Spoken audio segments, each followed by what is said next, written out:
Have you ever gotten home and realized you should have said something? Yup, that was me.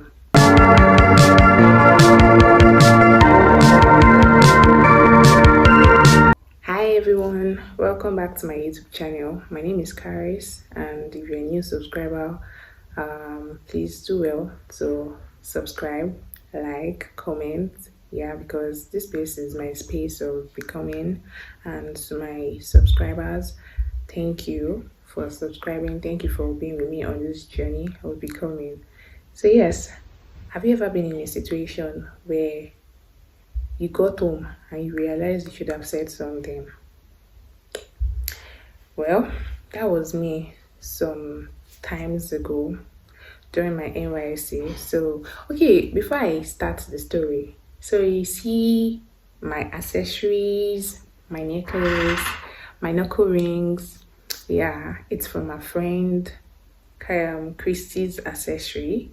So I would like you guys to. This is not a paid content at all. It's not. Yeah, I'm just for the fact that I'm putting on something from our store. So I would like to also like promote my girl. She sells very affordable jewelry, anything jewelry, shades, anything. So I'm going to drop her Instagram page in description. So yeah, back to my story. So it was during my NYSC.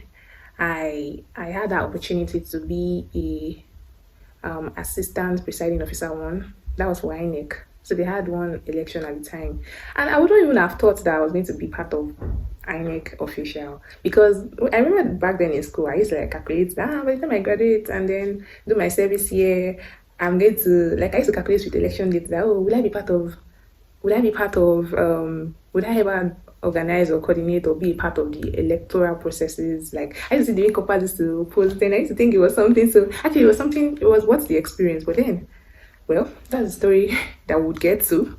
So at the time they had an election and we had to go from where I was, and yeah, we got to the venue a night before the election. So the election was to start around, is that 8? I'm not even supposed to be saying is that 8? Yeah, I think it was to start around 8, then we finished around 2 p.m.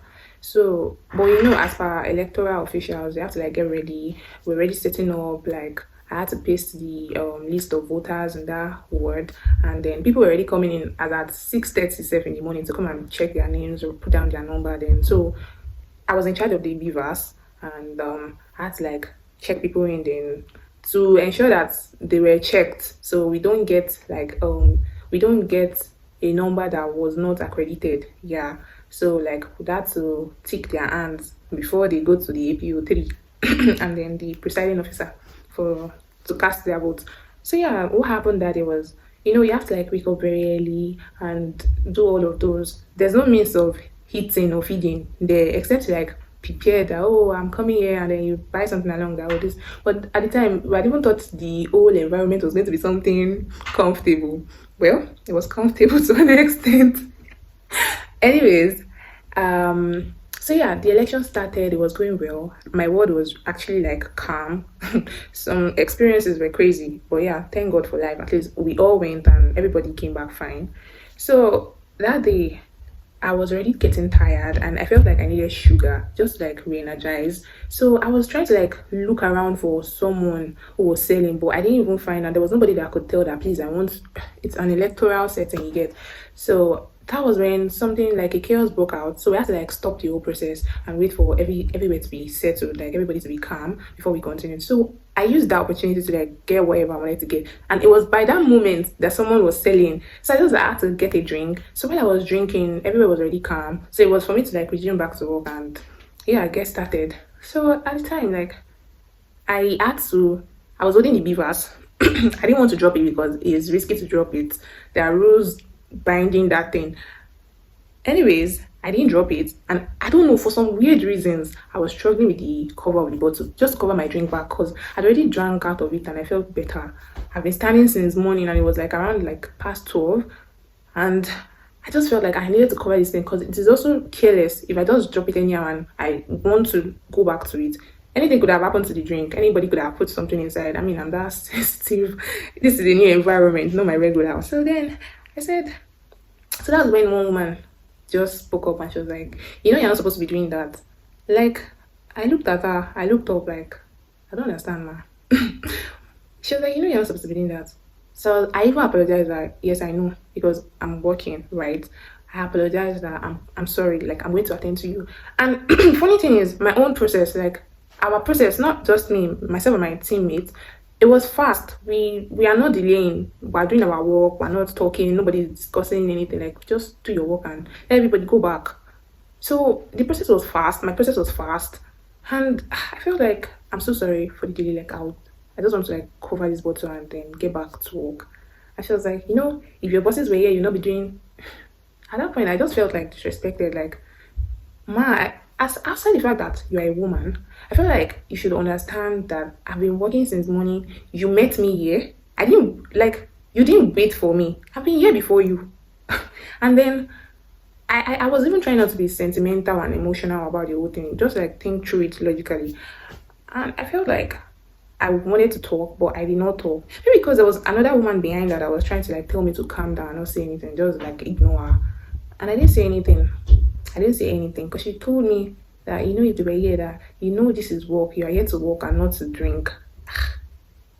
At that point, what was my mind to respond back to her was, if anything happened to me at this moment, you don't know that this process would be disrupted for at least for few minutes. The delay that you don't want to be delayed for how many minutes? I'll just drink for like 5 minutes and we'll get back to the process. But then you said, and when I said drink, it was Coke or something at the time. So I'm not talking about alcohol here. Yeah. So yeah. So like I was like, just 5 minutes to take my Coke, and then you cannot wait. If in that 5 minutes, if I should faint, if anything should go wrong, before they get a replacement, you will wait tire. But yeah, I didn't say that because I didn't want to disrespect her. But I feel like if I wanted to reply her, I would have said something, yeah, more polite, like, but you should understand that I am also tired and I'm human. Like, as human, we should actually try to like put ourselves in people's shoe. Even, yes, it is their work, it is my work, it is my duty, no cap. There's nothing about it, but like, still, you need to consider me because I'm getting paid, or does not mean that you're just so entitled. Like, just felt so entitled, like, that was my experience. So then the other lady that was behind her, when she I attended the first woman, when she was done, she left. Then the lady behind her, when she came up, she was like, oh, sorry about that, well done. Like, man, I was like, it's not somebody. She understood the fact that I've been standing, like, I've been trying to get a seat safe, just to, like, rest my leg because it was already aching from standing for so long. But yeah, I didn't do that. But that whole thing went, and I didn't say anything, Sha. I just thanked the other lady. Thank you, ma. So by the time I got home, I processed everything, like a rundown of how my day went that day, and I felt like I should have actually stood up for myself. Like I should have actually responded. I should have defended myself. I feel like that's why I still carry that weight like around. Like it doesn't feel like I found peace. Being silent at the point felt like the easiest thing to do, but the weight of what happened, the weight that I felt disrespected, that I didn't feel considered, I didn't feel,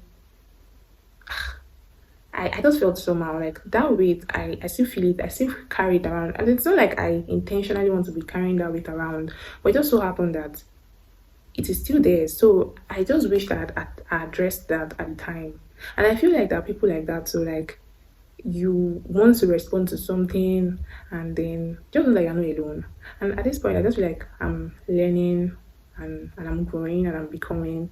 So yeah, sometimes silence feels very easy. It feels like a peaceful thing to choose. Like you don't want all of those drama, but your voice matters. My voice matters. If I had spoken that day, maybe I wouldn't even be feeling or remembering this experience. So that's just my lesson from that day. Like I wish I'd spoken up for myself and just to make myself feel heard, like, mommy, mom, I'm human too and I deserve some respect. Like I know this is my duty and I will attend to you. Anyways, if you can resonate with this, I know this is your space. This is my journey of becoming. Thank you for listening to my rant. I'll see you in my next video. And also do well to like, comment, subscribe, and yeah, have a good one. Bye.